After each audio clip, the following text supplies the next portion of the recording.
ಮಾಡ್ಕೊಳ್ಳೋಣ. ಆತ್ಮೀಯವಾದ ಸ್ವಾಗತ ಮ್ಯಾಮ್ ತಮಗೆ. ಸೊ ನಮ್ಮ ಹಯಗ್ರೀವ ಚಿತ್ರದ ಕಡೆಯಿಂದ ಈ small token of love and token of respect ದಯವಿಟ್ಟು ತಾವು ಸ್ವೀಕರಿಸಬೇಕು.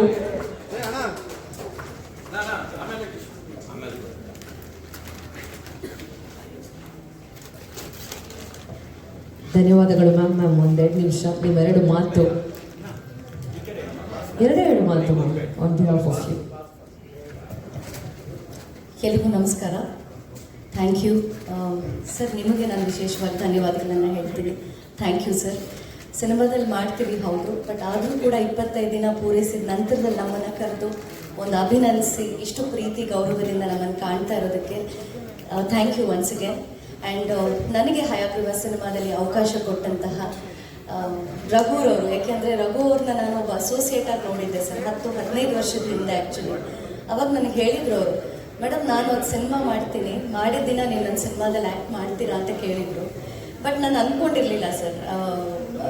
ಅಂದರೆ ತುಂಬ ಜನ ಕೇಳ್ತಾರೆ, ಹೌದು ಜರ್ನಿಲಿ ನಾವು ಕೇಳ್ತೀವಿ, ಅವರು ಕೇಳ್ತಾರೆ, ಬಟ್ ಆ ಮಾತನ್ನ ನೆನ್ಪಿಟ್ಕೊಂಡು ಒಂದು ಅವಕಾಶ ಕೊಡೋದಿದೆಯಲ್ಲ.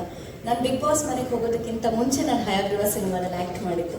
ಬಟ್ ಬಂದ ಮೇಲೆ ಒಂದು ರೀತಿಲಿ ತುಂಬಾ ಒಂದು ತಿರುವು ತಗೊಳ್ತು ಸರ್. ಆ ಪಾತ್ರನೂ ಅಷ್ಟೇ, ನೀವು ಹೇಳಿದಾಗೆ ನಿಜ ಜೀವನದಲ್ಲೂ ನಾನು ಹಾಗೇ ಇದ್ದೀನಿ. ಹಯಗ್ರೀವ ಸಿನಿಮಾ ಪಾತ್ರನೂ ಕೂಡ ನನಗೆ ತುಂಬ ಹತ್ತಿರ.